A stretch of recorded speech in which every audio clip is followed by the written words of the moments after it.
stimming. Like this feels like stimming. I mean, hammock, is that how you say it in English? So it came with a lot of challenges and a lot of fears to overcome. It came with a lot of stress and sometimes meltdowns.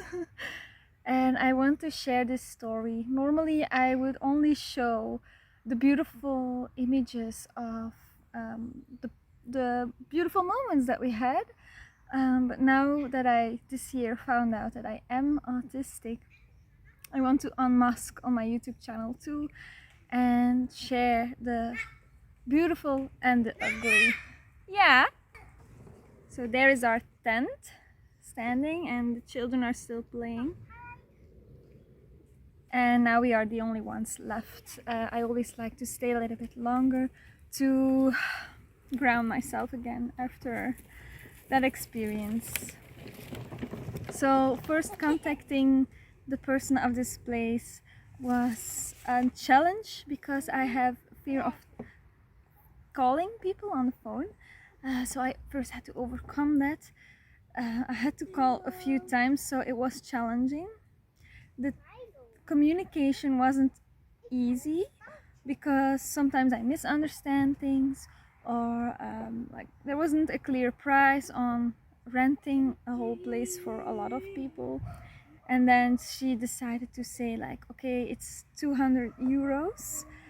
So I had to find 10 people to and then ask all of them 36 euros per family, so that we could rent it all together and that I didn't have also loss. You will have, when you make a business, you don't want to have loss, you want to have gain something, so that was important too. My husband helped with that. Then making the event online and then finding people, that was the worst. That was the worst part of it because like I feel like I'm good in communicating with people like me, but not all people are like me and are going to get that I want to be prepared. Like in my head I'm like, okay, everyone is going to be wanting to prepare and are going to like say that they are coming in advance, but like most of them were like really last minute. Because of that, een vlinder op Milo's hoofd en nu is hij weer weg. There was a butterfly flying on my son's head. Like, look, oh my god, like here is that butterfly, do you see?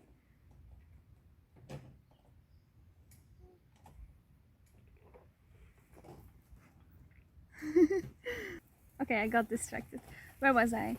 So because it was all last minute and we hadn't enough people, we had to do it differently. So she said 15 euros per person. Also the children, no kids discount, nothing like. And then I would have not enough to pay it all. So it was difficult, and I also like have difficulty with calculating and math and numbers. So I don't know how it's called, like you have dyslexia. I'm not dyslexic, but you know what I'm trying to say. I just don't know the word in English. But yeah, having difficulty with numbers, that made it hard. So I did my best and my husband helped me very well. Ja, ik kom die hele tijd op ons zitten. Kijk, kijk, kijk, kijk.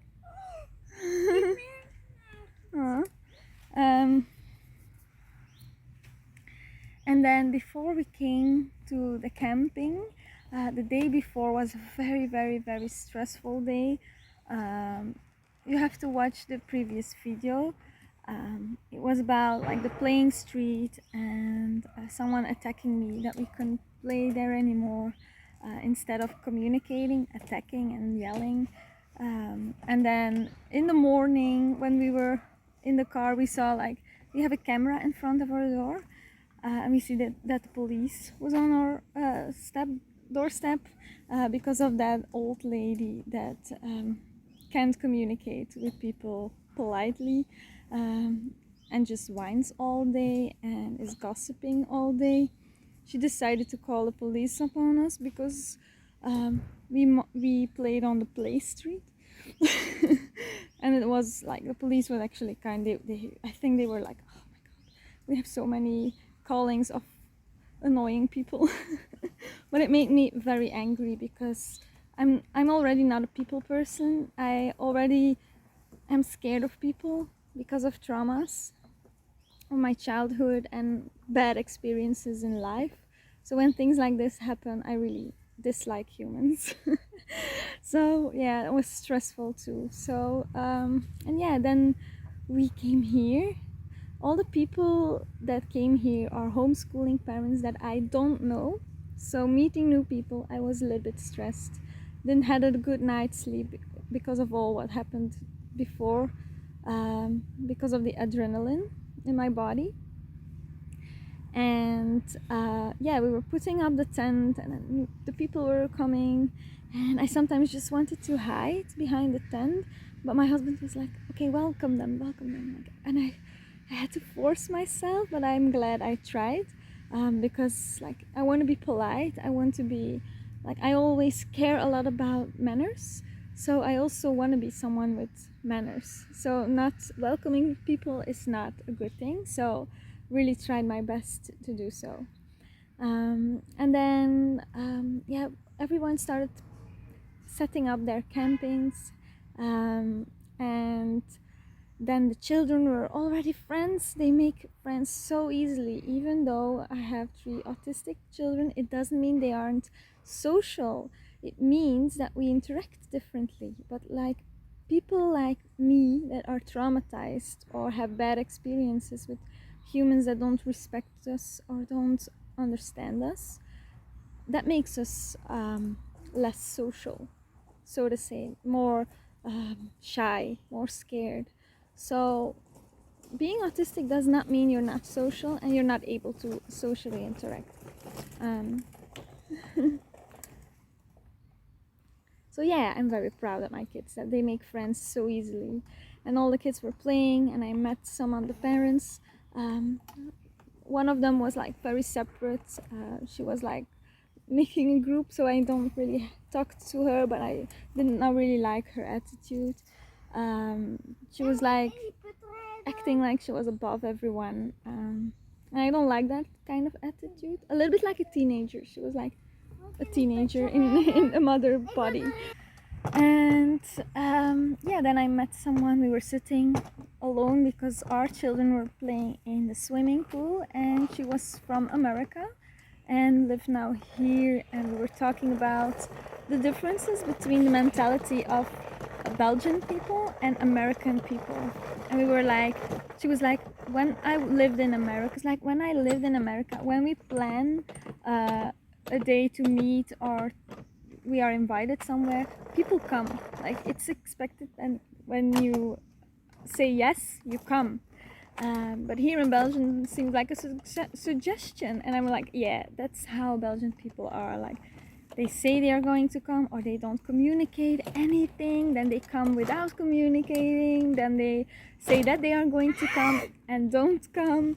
So it's yeah, it made me realize how it in culture can be different. And I was like, oh, I am born in the wrong country, I feel like, because that seems so nice when people like react and come when they say that they come, and like I really need that good communication, and there's always a lot of lack of it for this camping place trip, also for schooling, and it's very very very stressful for me because I love to be prepared and mentally be prepared for the people that are going to come, and also be prepared for the activities that I'm doing. So I put in a lot of work when I do something.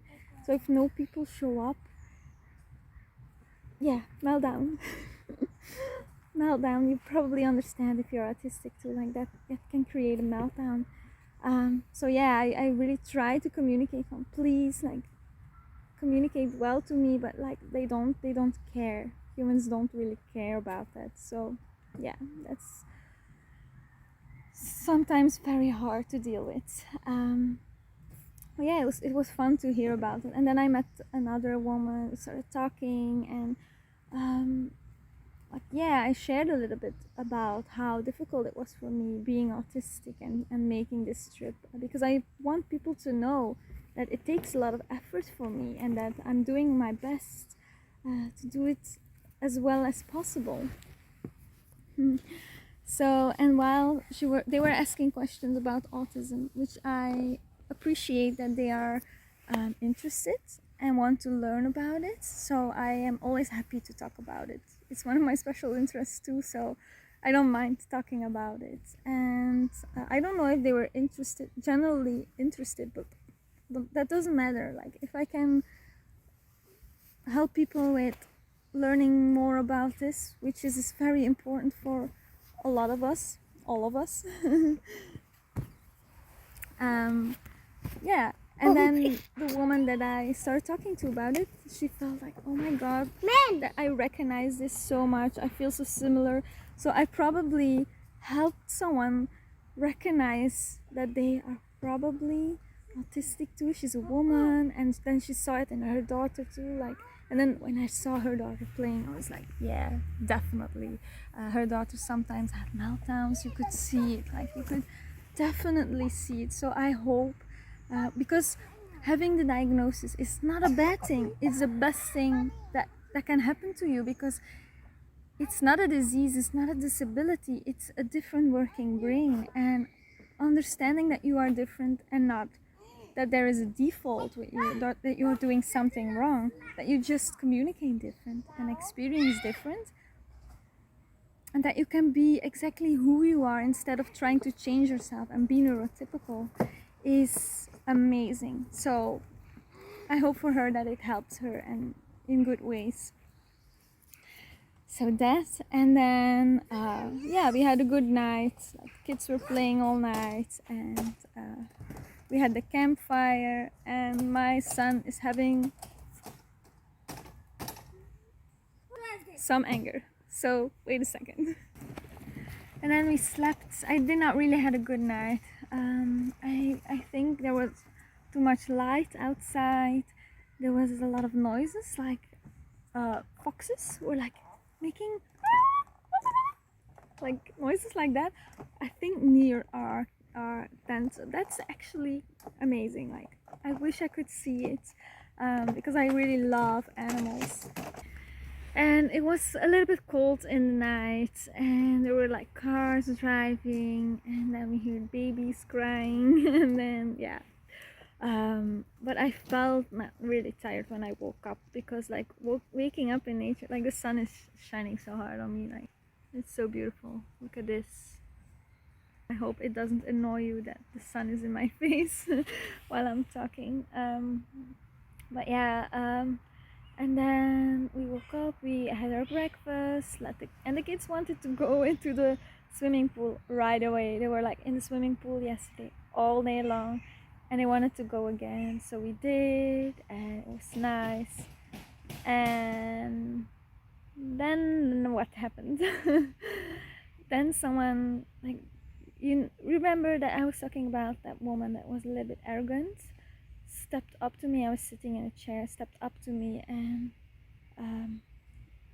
instead of politely asking something, because she misunderstood something or didn't understand something, instead of politely asking, she really got into attack and like, I have a bone to pick with you. And instead of asking politely her question, she assumed something, I think, probably, and just attacked.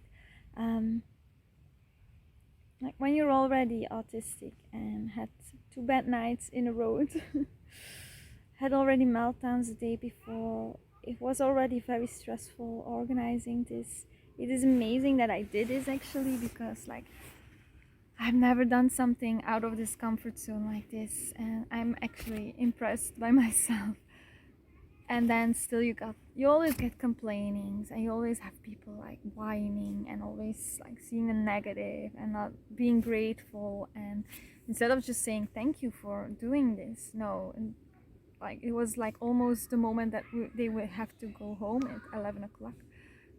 We decided to stay longer, but they all had to go at 11 o'clock from the organization here. and I really felt like put in a corner. And I stood up and I said like, look, I couldn't stay calm. I just did go into meltdown, and I started like I couldn't speak. I couldn't, and that's embarrassing. So I just told her like, just go. I cannot communicate like this. I was trying to say like, I couldn't say like, can you ask me polite and stay calm in that situation, because I feel like in fear, I feel like my brain goes into fight or flight reaction, and my whole body was shaking, my heart was pounding, and it was horrible. And then eventually she saw that she couldn't communicate with me, that I was like, no, I was stepping away. I was like, nope, you're not communicating in a good way with me. This is not how I want to communicate. This is not working for me. Can you please like go away? So that was very stressful, and I just wanted to cry and hide and run away and disappear. And people were still around. People hear that I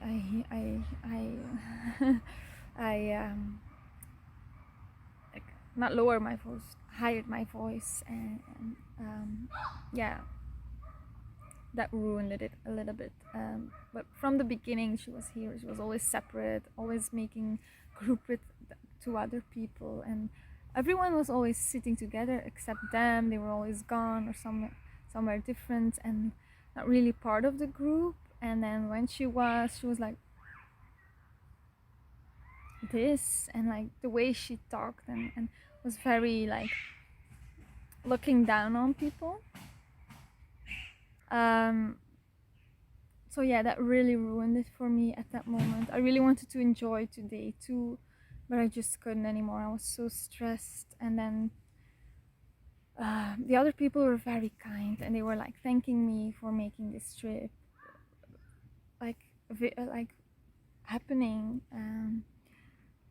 and they just left.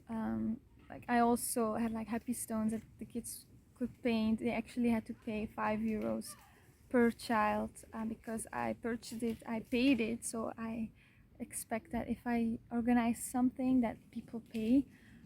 She was like, I'm not going to pay anything anymore, and she just left and took the stones that her child painted, and she painted one. Like it was for the children, you know. She didn't even ask, can I paint this stone? She just took it and did it, and it was a very rude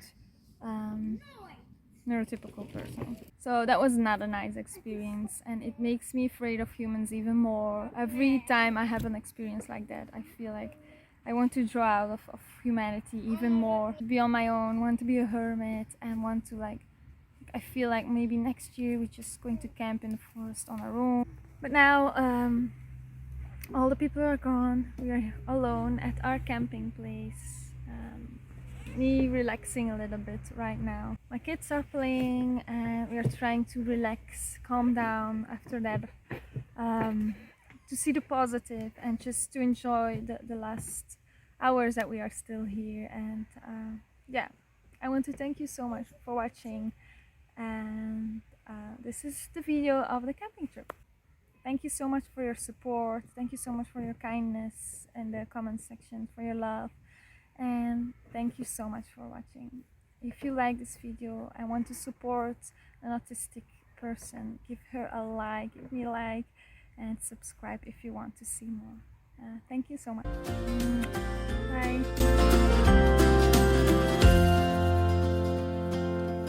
Beep boop.